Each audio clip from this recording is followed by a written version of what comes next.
Hi, everybody, and welcome to the Botanic Wellness Investor Q&A today. My name's Emily. I'm part of the Birchal team here, and I'd love to introduce you to Kerry Steins from Botanic Wellness. Welcome, Kerry. Hi, how are you? Thank you. Thank you so much for coming, everybody. I'd just like to begin by acknowledging the traditional owners of the land on which we meet today. I'd also like to pay my respects to the elders past and present. So today, Birchal's working with Botanic Wellness on an upcoming crowdsourced funding offer.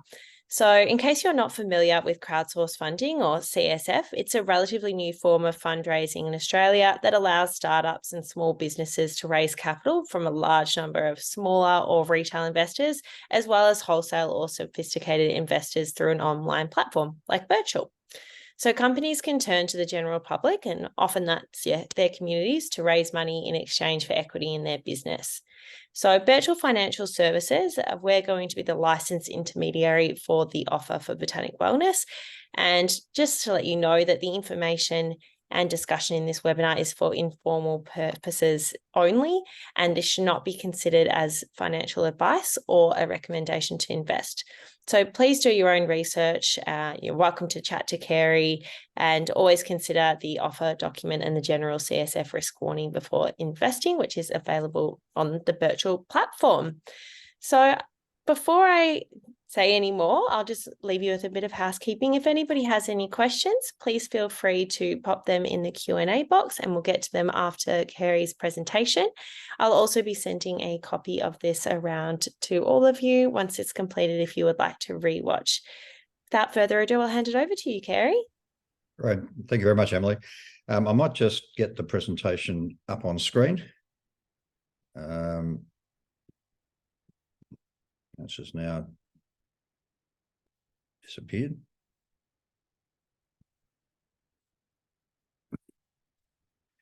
Perfect. Thank you. Available to everybody. Good morning. Look, thank you very much for the opportunity, Emily, and welcome to anyone and everyone who was logged in to see the presentation. I'll run through the history of the company and what it does now. I won't stick particularly religiously to this presentation, but it'll give you a bit of a structure to the presentation. We started the company Botanic Wellness Limited, which is an unlisted public company back in mid-2019, with the view to bringing medical cannabis, and particularly CBD, to consumers at a price that was more readily affordable. So what we say is we're trying to make CBD more accessible for those who want to use it.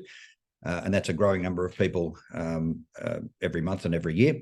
We want to make it affordable, and I'll come back to how we do that by virtue of the fact that we grow very large scale.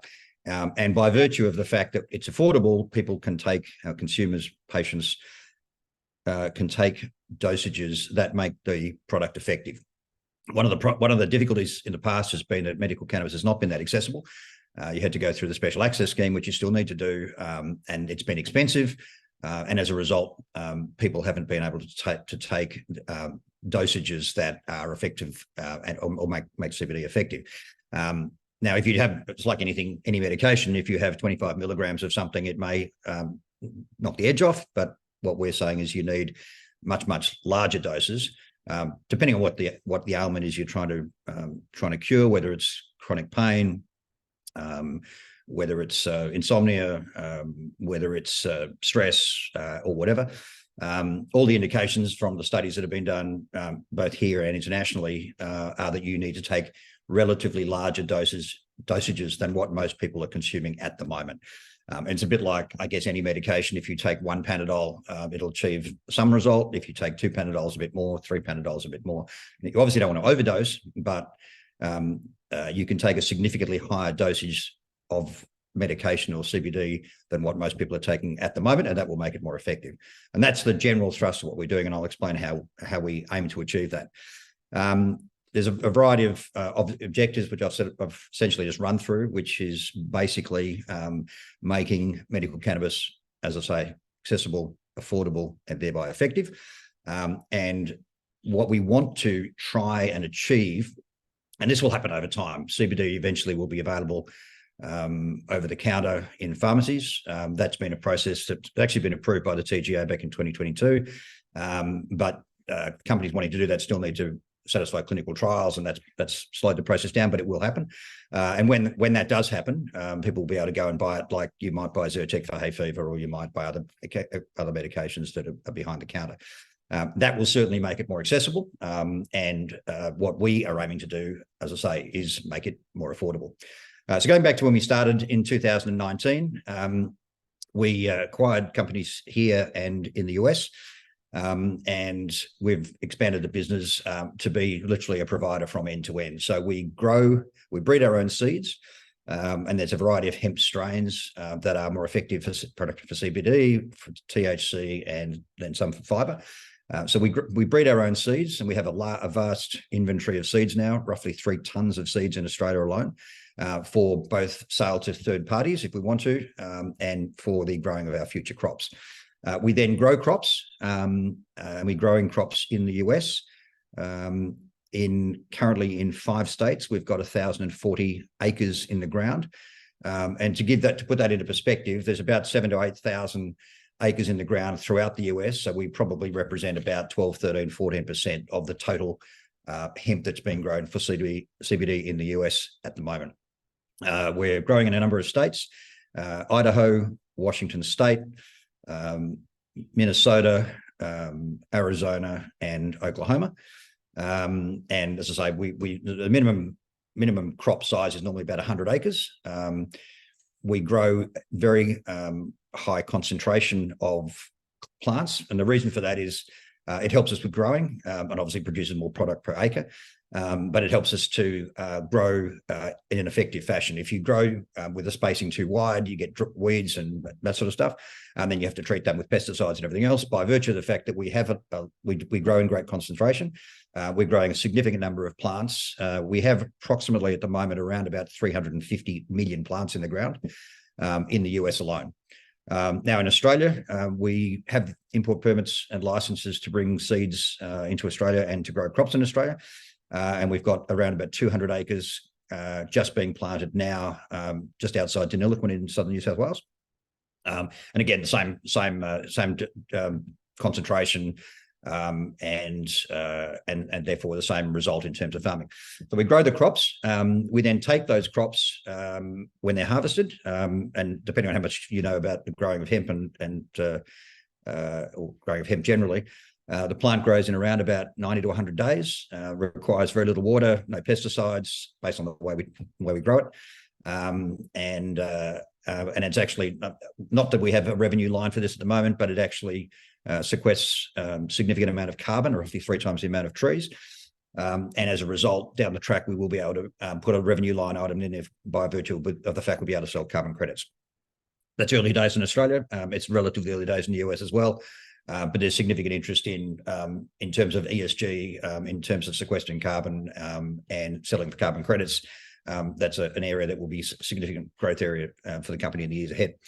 We then, as I say, take the hemp that we've harvested, we take it to our facility in Oklahoma, which we own outright.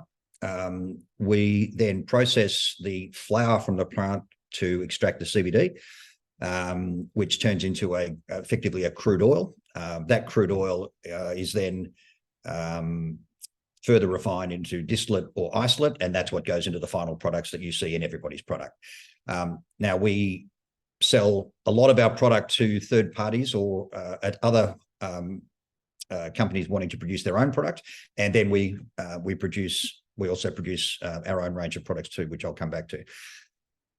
So as I say, we grow the seeds, we grow the crops, we harvest the crops, we process the crops, we extract the CBD. We then take all our waste material from which is the stalks, stems, leaves, and everything else. We further refine them. So we dry that fiber. We then mill it into 5 to 10 microns.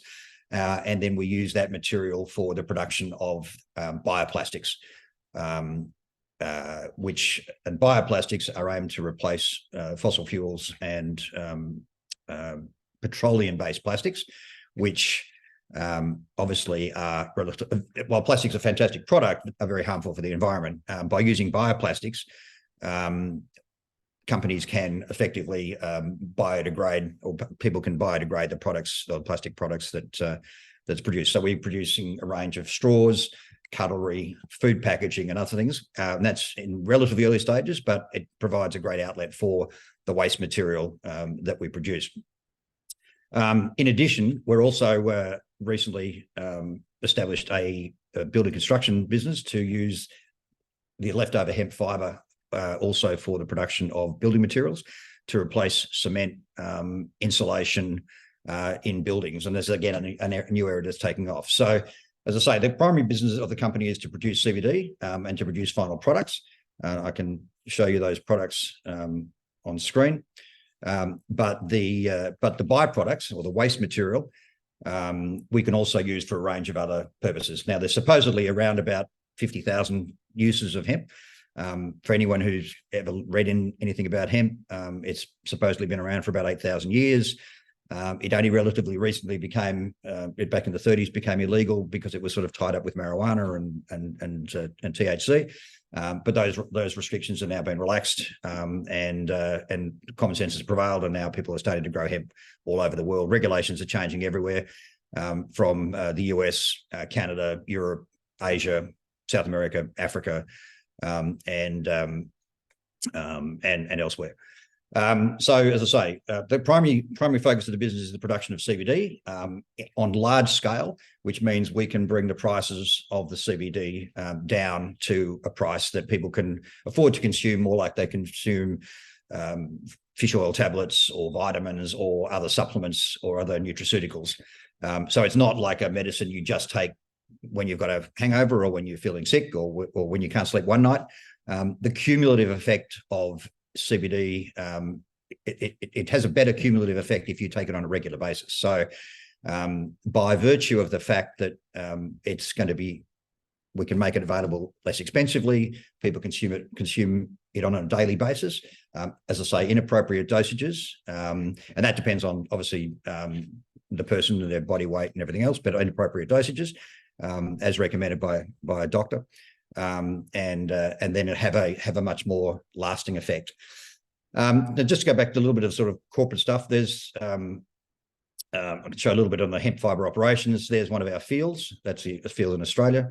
Obviously, we're measuring weather and everything else. The tractor, that's planting. The image on the left-hand side, those planter boxes, the yellow ones, have got seeds in them, and they drop them out at whatever spacing we choose. There you can see our crops after about week 4, week 8, week 12, then they're harvested, and then they go to the processing facility, as I mentioned. In the US, as I say, we have 2 facilities. We have a facility in Oklahoma, but we also have a number of mobile vans that you can see, or mobile trucks that you can see, to process material at people's farms, if that's what they want to do on a much smaller scale. There's a map of the locations we're in. As I say, we've got operations in Washington State, Idaho, Arizona, Minnesota, and Oklahoma near our facility. We also have, not only do we sell products in Australia under the special access scheme and by authorised prescribers, we sell in the US, and in the US it can be sold over the counter and in retail stores in many states without the restrictions that apply in Australia. And that's also the case in the UK. So we have our products available in traditional retail stores in the UK, and also online, both on our own websites, third-party websites. Our products are also available on Amazon and eBay in the UK. As I say, the restrictions in terms of both packaging, where it can be sold, the pricing varies quite significantly from region to region. The US, in one sense, is probably the most developed, other than in Canada.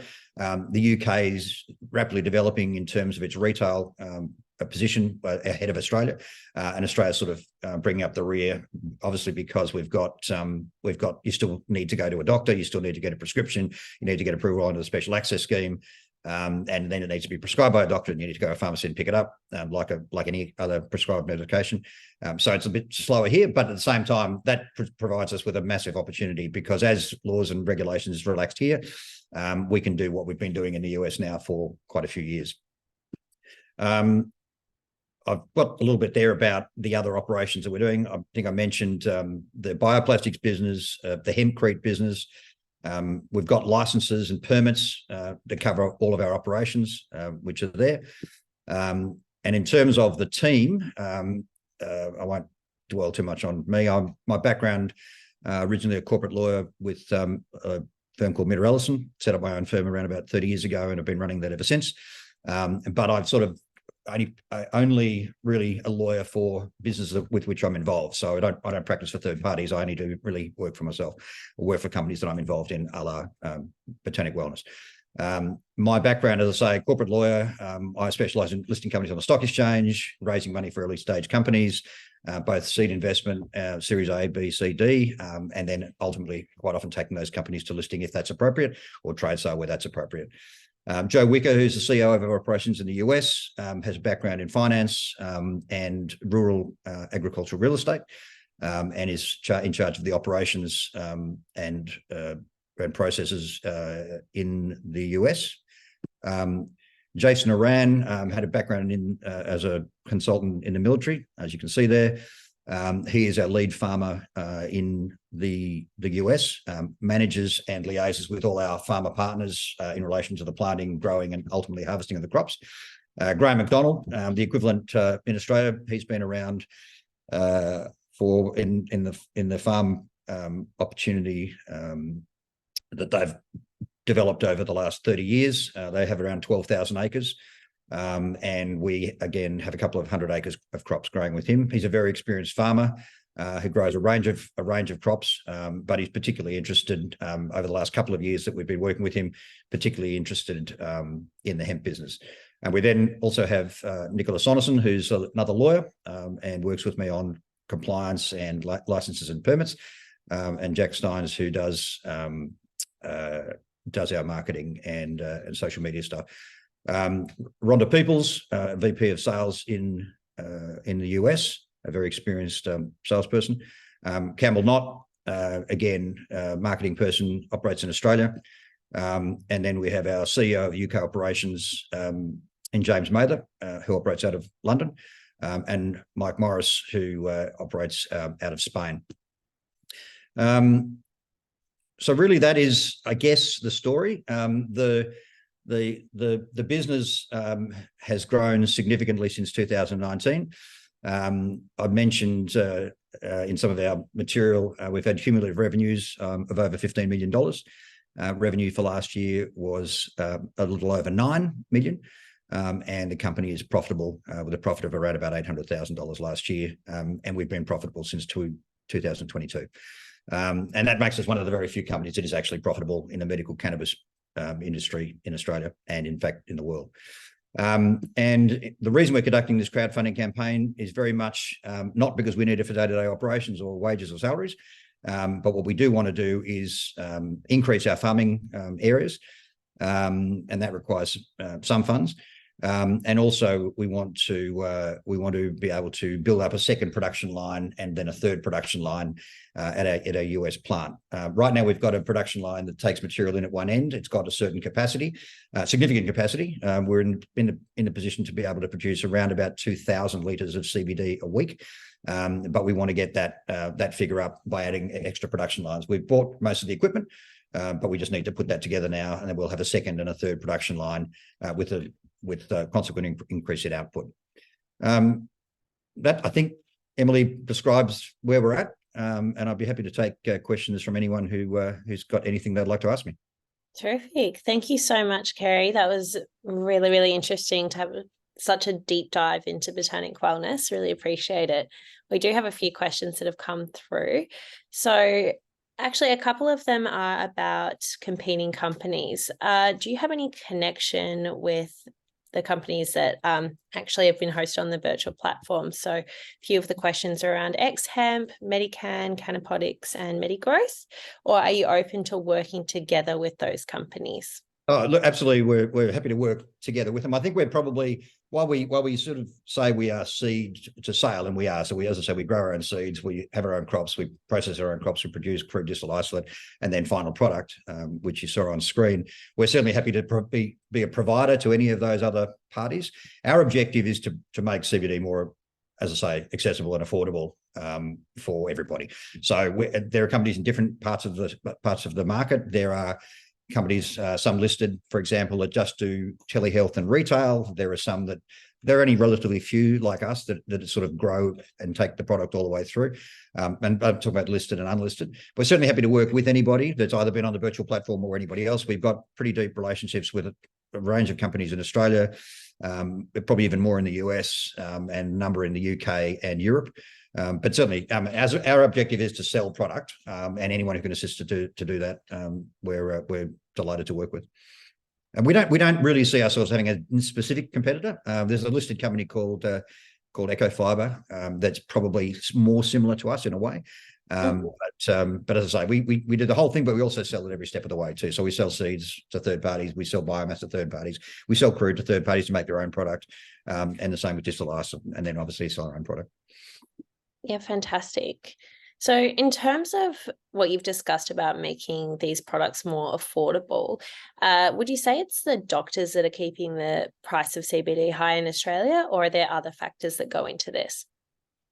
Well, it depends on how the material is produced. A lot of people in Australia, and I think Canaponics is one of them, but a lot of people in Australia are producing or growing the plants in greenhouses. Now, if you're growing in a greenhouse or you're growing in a facility, and some of that's to do with if they're doing THC, they need to because it's got to be secure and everything else. Our CBD crops can grow in open fields. And as I said, we do minimum plots of 100 acres. Most of the companies that are growing indoors, they might be growing 30,000 plants or 40,000 plants or 50,000 plants. We're growing, as I said, 300 million plants. So the reason that we grow outside is so that we can take advantage of the sun, the rain, soil, whereas people who are growing indoors, obviously they're in the plants are in pots, people are tending to them. You'll see people in white coats and masks and not using watering cans necessarily, but they're trimming back leaves and watering plants and fertilizing and all that sort of stuff. So by virtue of the fact they're growing like that, it means by definition that the product, when it hits the retail shelves, has got to be much more expensive, because we're producing literally thousands of liters a week to go into these products. And when you talk about a tablet or a gel cap's got 25 milligrams, we're producing 2,000 liters a week. So by virtue of doing that, we can afford to provide products that other companies are charging $200 and $300 for. We can actually produce it for $10 to $15, and we can sell it for 20 or 30 or 40 at a significant discount to what most people can do it at, simply by virtue of the quantity of material we've got. So that's I guess the difference is if you grow outdoor, you can do it on a larger scale and much cheaper. You can get to the same level of quality, and we have all the COAs, and we have third-party testing and everything else of every batch that goes out is third-party tested, because the buyers require that, and we can get to the same quality in most respects to what people are doing indoors. We can do it outdoors, and as I say, we're not running a facility that has security. We don't have LED lighting. We don't have watering systems. We don't have ventilation systems. We don't have security guards. We don't have anything like that. We literally have a field. If we wanted to do anything, water the plants, we have a pivot that might run 1 kilometre long to water the plants. So that's the reason that we're able to produce material so much cheaper. And by virtue of producing it cheaper, we can then sell it cheap and still make a reasonable profit. Brilliant. On that train of thought, is there a bit of a climate change strategy or risk assessment plan for the seeds and storage in relation to when Australia gets hotter over the coming years? Well, not specifically, but hemp, you've got to understand, is a very, very, it's a weed. It's a very, very easy to grow plant. We know, having grown, in our fifth season, fifth in the US, fourth season here, the only real events you have that sometimes impact is either too much rain. Generally, too much sunshine is not a problem. We actually grow in Arizona, and Yuma, Arizona is the hottest place in the world. Quite a lot of the time in Arizona, it's 45 degrees. And I think recently, even in August, September, they had something like 20 days plus 40 degrees. So we're well and truly, the plant is more than capable of withstanding climate change for the foreseeable future. I think we've got a lot of other climate change issues are going to occur before we have to worry about the hemp plant. The other thing is that because we grow in various parts of both the US and can in future grow in other parts of Australia, we can actually adapt. There are a lot of people growing hemp in Tasmania, which is great, but it's obviously a lot colder climate. Deniliquin is a reasonably stable kind of climate, but we could equally go in Queensland if we needed to. So climate is not really an issue. The plants can withstand, as I say, if they can withstand Arizona, they can withstand pretty much anywhere. So the climate issue is not a huge issue. The thing that I suppose we're conscious of in relation to climate is because of climate change and carbon credits and all that sort of stuff, because we're growing at such scale, we will have the ability to sell carbon credits, and we're dealing with a number of consultancy companies at the moment in relation to marketing and monetizing those carbon credits. We'll actually be able to sell carbon credits to people who have to buy them, like mining companies or airlines or that sort of stuff. That actually will actually benefit from it getting warmer, if that makes any sense. The other thing is when it is warmer, the plants actually grow better. If you have a combination of, and I'll give you a good idea, the first year we grew, it was a relatively dry year in Deniliquin in New South Wales. The plants grew to about 12 to 14 feet high, with some water, but a lot of sunshine. The second year, we had a lot of rain, and therefore the plants only grew to about 6 or 7 feet. Same amount of CBD, but less fibre.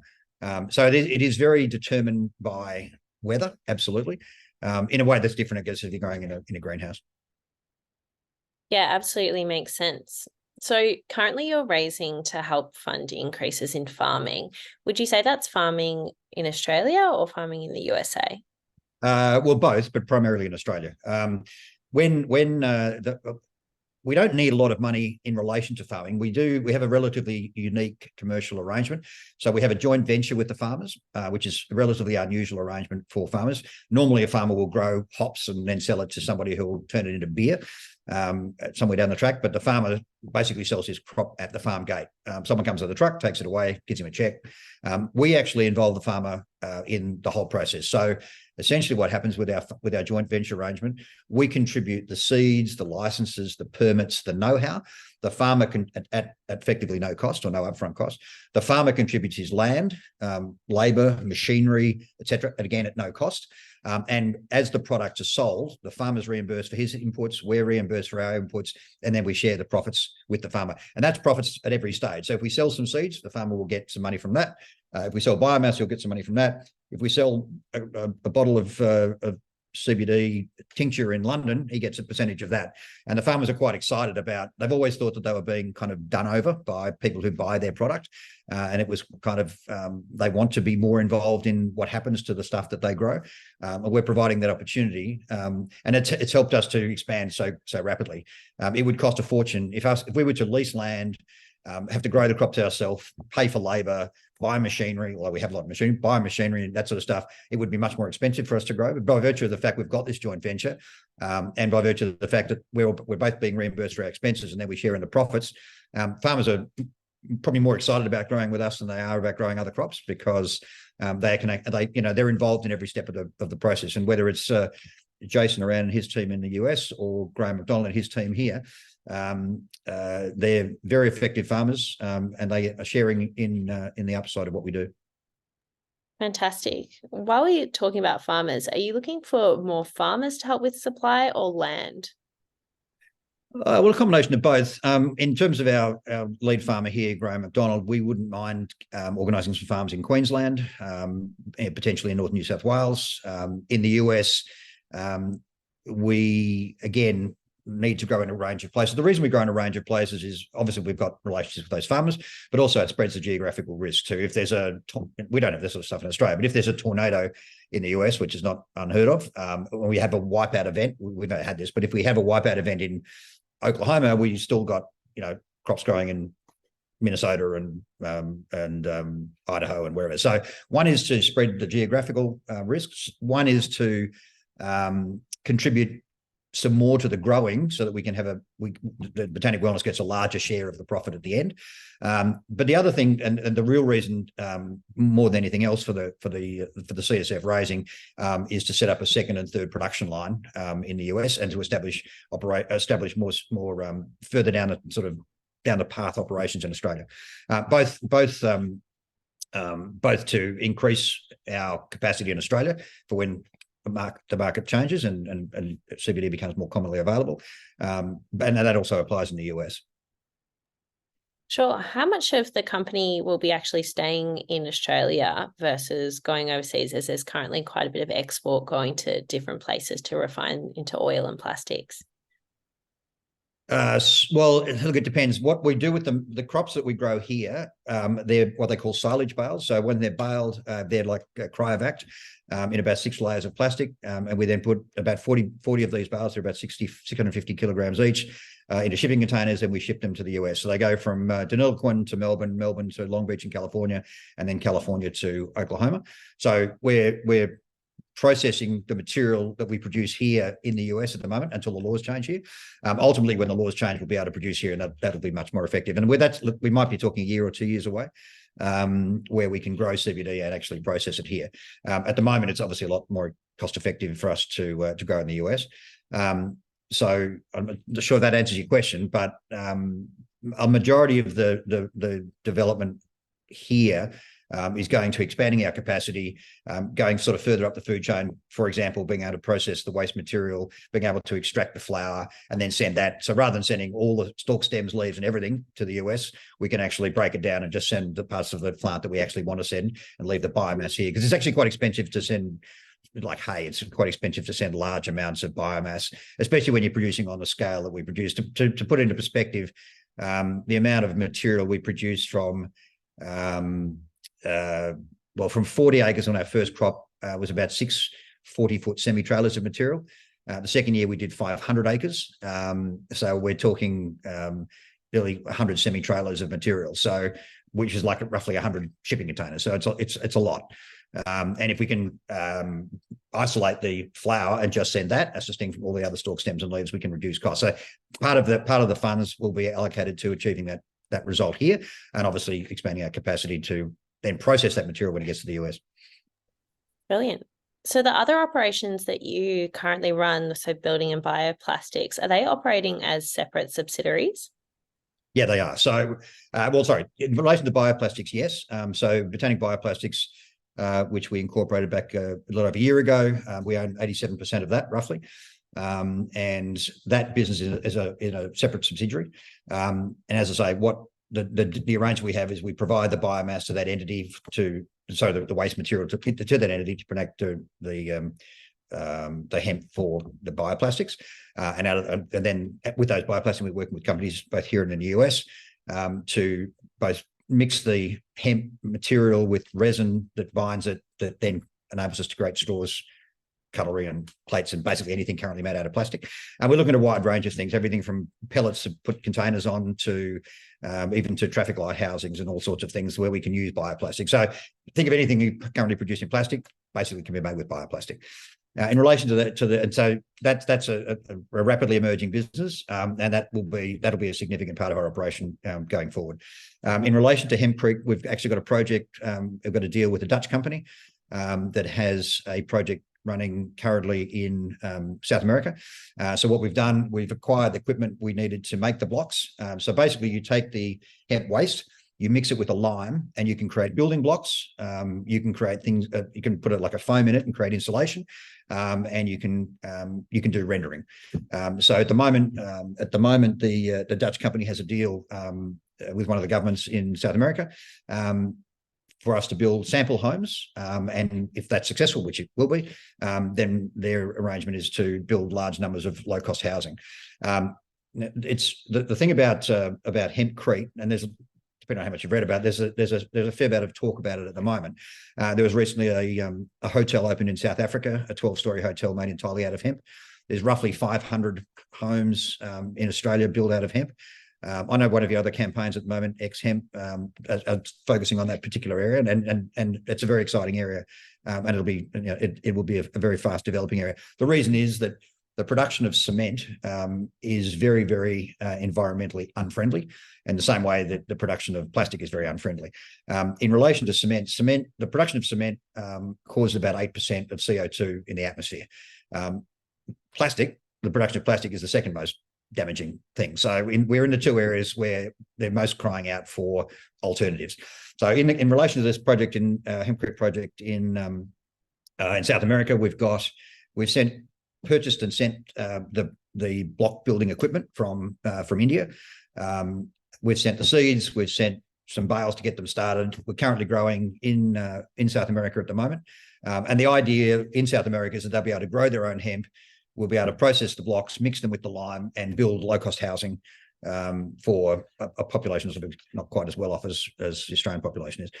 So it's really low-cost housing. Now, the advantage of hempcrete, and you would have seen that in the ex-hemp stuff, is that it continues to absorb carbon. It enables you to reduce the need for cement. The other issue with cement is it requires sand. There's a shortage of sand around the world. So you're talking about creating an environmental product that has all the attributes of cement, but it's environmentally friendly, and you could bury it in the ground afterwards and it'll decompose and biodegrade. And as I say, it's the same with the plastics. There are other things we've been looking at. We're also looking at creating a range of hemp beverages. We have a deal with an established Australian producer and distributor of drinks. So basically, we're taking some of their existing drinks and infusing them with hemp. And then down the track, when it's legal, we'll be able to infuse them with CBD, and potentially even further down the track, be able to infuse them with THC, all of which products are now currently available in various parts of the US. So I've been to plants in California where they're producing beverages with THC, beverages with CBD, and beverages with hemp. So that's another relatively interesting area. We've also been had meetings and had a significant number of discussions with cotton manufacturers in Egypt.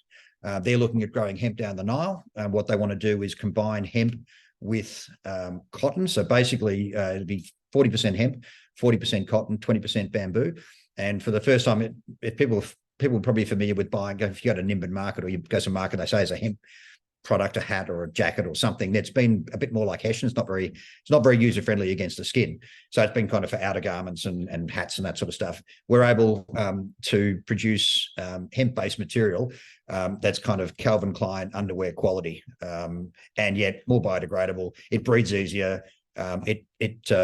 It's less flammable, so it only burns at higher temperatures. And again, there's a lot of wastage in clothing. This clothing again becomes much more biodegradable than it would be if it didn't include hemp. So I don't want to sound what we're doing too much. We essentially we grow.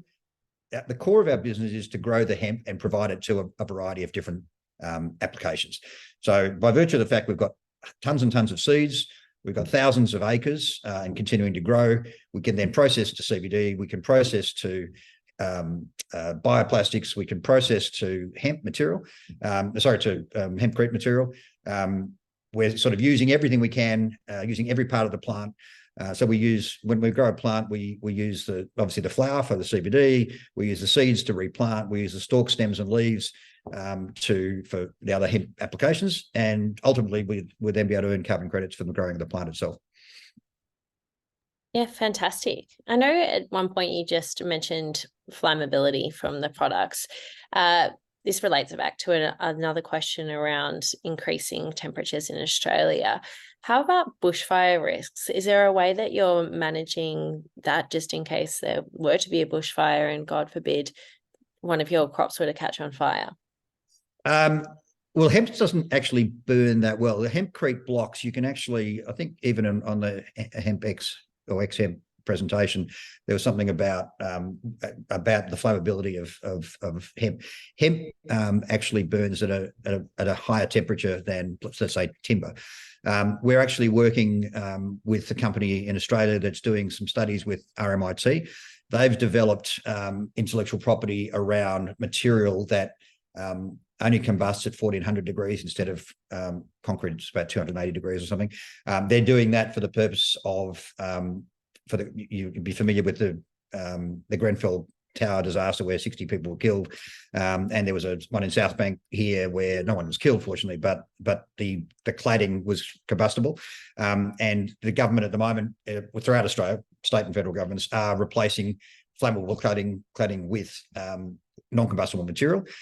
We're working with them, so we're giving them our hemp and we're mixing it with their material to make hemp-based, less flammable product.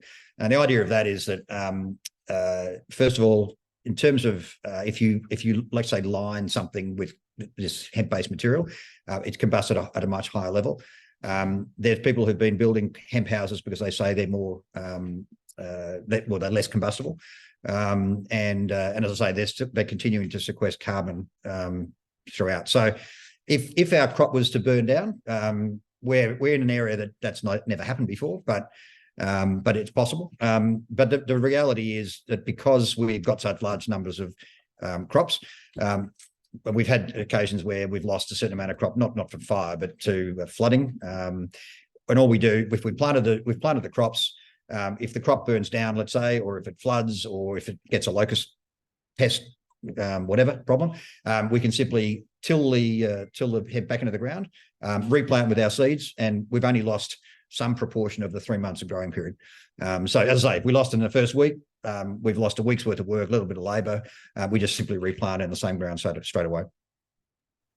Yeah, sounds great. So I know that you mentioned that you don't use any pesticides to grow the plants. Out of curiosity, is the company focusing on being organic?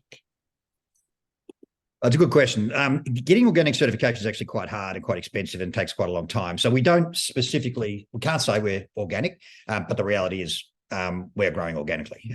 We can't, there's some terminology we can't say we're certified organic because the land itself is not certified organic. We are looking at a farm up near Deniliquin that actually is certified organic. If we were to acquire that, then yes, potentially when we grew there, we'd be able to have the hemp certified organic. It doesn't really make any difference. We're growing in the soil that's obviously the soil that's there, not growing in manufactured soil or pots or anything like that. So we're growing in the soil that's there, which has been farmed for 30, 40 years and is obviously always tested.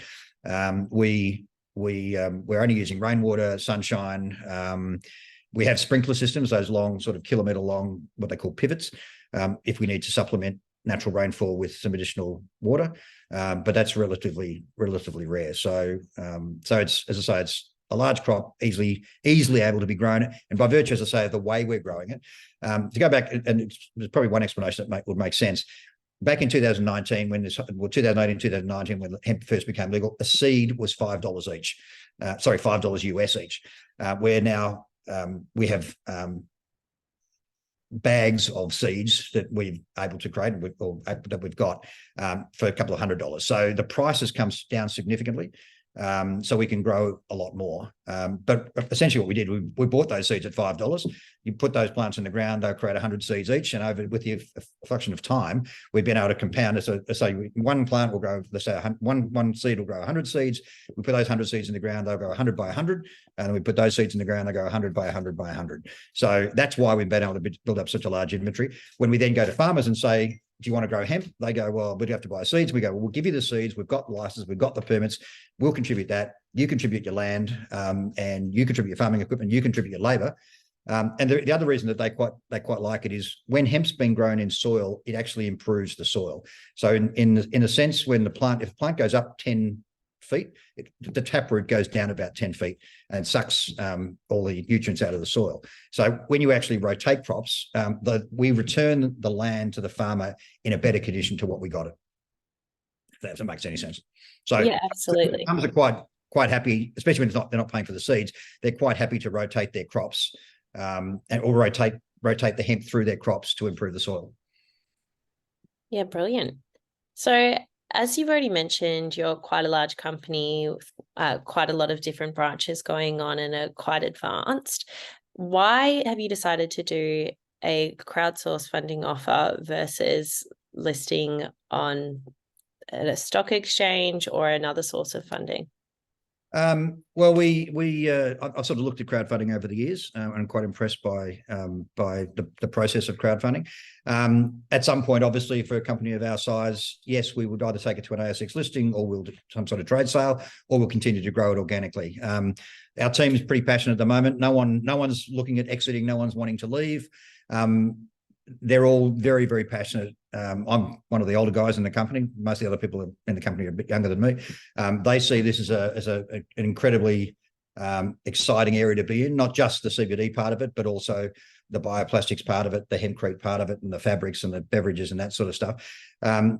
We thought we'd do a crowdfunding raise, in part to raise a little bit of additional capital for equipment, but also to get our story out in Australia to a wider audience. One of the things about either listing or crowdfunding is that by virtue of the social media behind it, the videos that are produced, the ads that are done, whether it's Facebook, Instagram, or whatever, people become more aware of the company, more aware of what it does. It's probably an easy way of promoting rather than just putting ads in the paper saying we're great.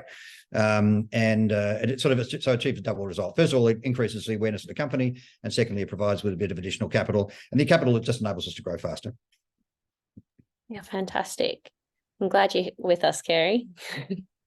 So currently, are the profit sharing arrangements with the US farmers constituted under the Australian law or under the US law?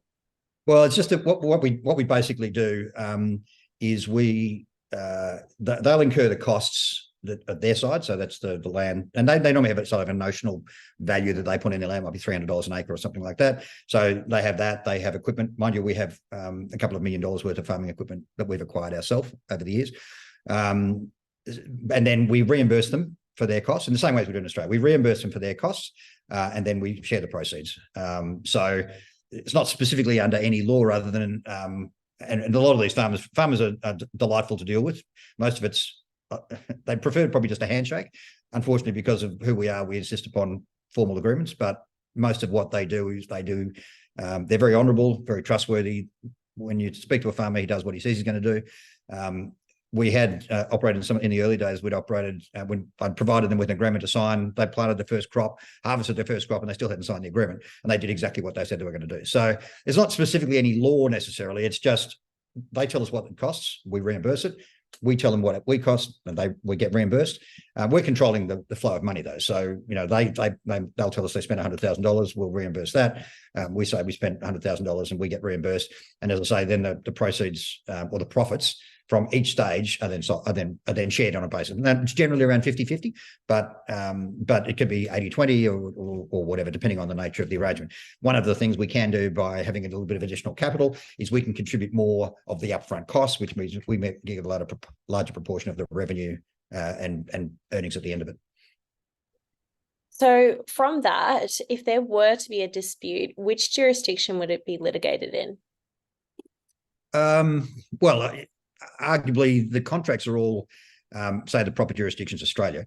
So they would generally be Australia, but we haven't had any disputes at this point, and we control the situation. There's nothing really a farmer would actually be in a position to take action against us for. If the crop's destroyed, the crop's destroyed. We just provide more seeds and they grow again. We control the farm. We control the product. We take it to processing. So we haven't had any disputes with farmers at all. But if we did, the jurisdiction would generally be Australia. Absolutely fair enough. That's only because I've drafted the agreements, but more than anything else. No, that's fair. So would you say it's cheaper to grow in Australia and ship crops over to the US given our wage costs, or is it cheaper to grow in the US? That's a good question. It's generally not cheaper to do anything in Australia, as you probably know. Well, we don't have a car industry, well, we don't have much manufacturing, whatever. In this particular case, it's not quite as clear. The 12,000 acre farm in Deniliquin, on which we've got a couple of hundred acres growing at the moment, basically it's run by three brothers. They do pretty much all the work themselves. They get some contract labour in, so it's not very labour intensive. The equipment that they have, they're sort of $1 million John Deere planters, harvesters, and that sort of stuff. So it's not very expensive from a labour perspective here. We've got the seeds, the land's roughly similar value to what it is in the US, and the equipment it's sort of not so much highly technical, but it's significant scale. So in terms of the growing aspect, you're right. It's sort of relatively similar between Australia and the US. The transport issue is an issue, and became an issue during COVID. So yes, it's cheaper to grow 100 acres 5 minutes from our facility in Oklahoma than it is to grow it in Deniliquin and send it to the US, obviously, but our farmer here is a particularly good farmer. He generally gets a better yield than our farmers in the US. Maybe it's because his soil's better, maybe it's because he's a better farmer or whatever. But it's still more expensive to ship it, obviously. But the idea of growing here was, obviously we're an Australian company. We want to have Australian operations. Secondly, it was established here so that as soon as the laws change here, and I would have hoped that they would have changed faster than they have, and probably the update sort of, I suppose, the evolution of the laws here probably would have evolved a little bit faster without COVID. But very soon, when I say very soon, next year, the year after, we'll be able to do what we do there here, and then we'll have established operations here. So from that point of view, we want to be in both places. It also means, because we're northern southern hemisphere, it basically also means we're growing 12 months of the year, and that means we've got continuous supply. So in their off season, and mind you, because we're growing a variety of different states in the US, in Arizona, we can pretty much grow 12 months of the year. In some of the other southern states of the US, we can grow 12 months of the year. In Australia, we can probably grow 6 months of the year. If we were in Queensland, maybe we could do 9 months of the year. So we just want to make sure we've got adequate supply. We've got a couple of thousand tons of material waiting to be processed. We've got a couple of thousand tons of material in the ground currently being grown. And some of that video, some of that footage is on the CSF video. So we've got plenty of crops, we've got plenty of material to process. So yeah, we're well stocked for the foreseeable future in terms of our production capacity. Perfect. So currently, what are the statistics on the various products that are being produced in the market? So I know you've mentioned hempcrete, products that people can ingest, all of the products. Sorry, good question. At the moment, the majority of our revenue comes from selling wholesale. Obviously, if we're selling barrels of 200 litres of crude, CBD crude, they're quite large dollar purchases at let's say $110 US a litre. It's about $160 US a litre. So they're kind of much larger sales, and we're selling on contracts of 10,000 litres or 20,000 litres. So that's a significant proportion of our revenue. But the future obviously is also in retail, and the margins in retail are pretty high, especially because we're a low cost producer. Now, in terms of what people consume, the most popular product is gummies, which is basically people will be familiar with. So CBD infused gummies. The gummies we have are 25 milligrams of CBD. That's the most popular. Second most popular is really a toss up between tinctures, where you put drops under your tongue, and the third is gel caps, which look like fish oil tablets, so small yellow, golden, transparent kind of tablets. But then we also produce a range of creams and balms as well. So pain relief creams you can rub on sores like deep heat and that sort of stuff.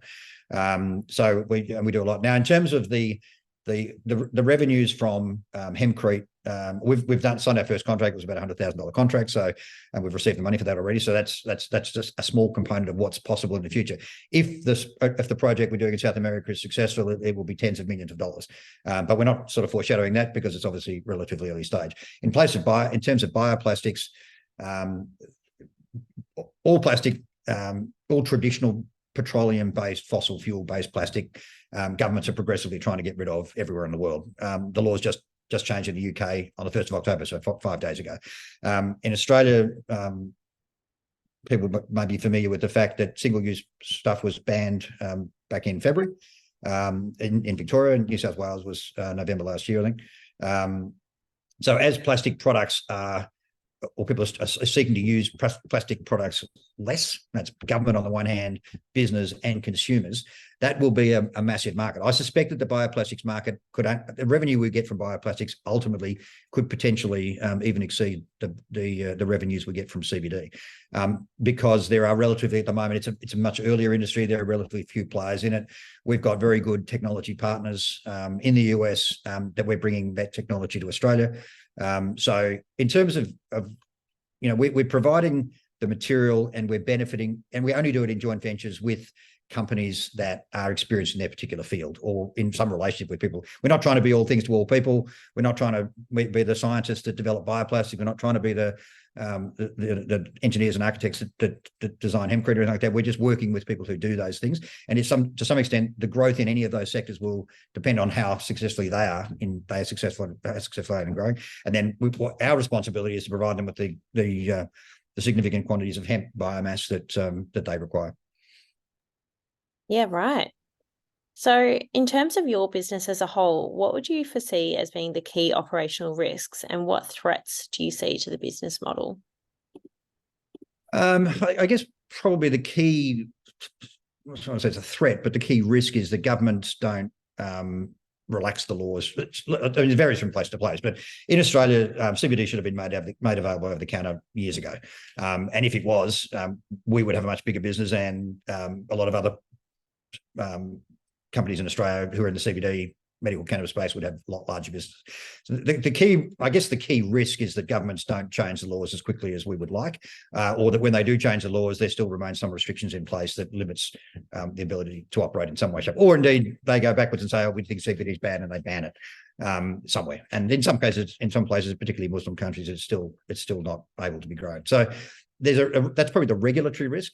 In terms of an operational risk, I think the risks that probably existed in our business in the early days, 5 years ago, don't really exist anymore. So we're not that concerned. I guess there's partner risks. You can have most of our stuff is sold COD, so we don't have to worry about chasing people for money. As I say, when if we ended up with a partner who went broke or something like that, there's a possible risk. Most of the equipment we operate in the US, we own outright. We bought all that over the last 5 years. But we've got around about $8 million worth of equipment at the moment that we own. So we've got farms that we control. We've got equipment that we own. We've got a processing facility that we own.